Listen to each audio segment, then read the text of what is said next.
আজকে বানাবো চাষের জমির বাঁধাকপি দিয়ে মাছের মাথা দিয়ে একটা রেসিপি। তার জন্য নিয়েছি বাঁধাকপি, আলু, পেঁয়াজ, আদা, কাঁচা লঙ্কা, টমেটো আর মাছের মাথায় একটা স্পেশাল মশলা বানিয়ে নিচ্ছি। শুকনো লঙ্কা, গোটা গরম মশলা, ধনে, জিরে আর তেজপাতা।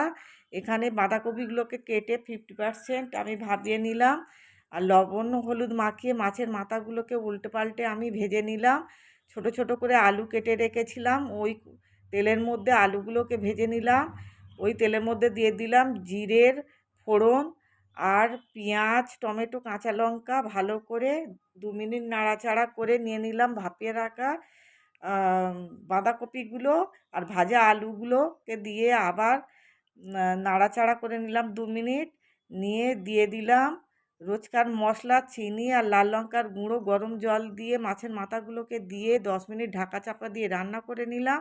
আলু সিদ্ধ হয়ে যেতে মাছের মাথাগুলোকে ভেঙে দিলাম। আগে থেকে যে স্পেশাল মশলাটা বানিয়ে রেখেছিলাম সেটা দিয়ে দিলাম। রেডি আমার মাছের মাথা দিয়ে বাঁধাকপির রেসিপি।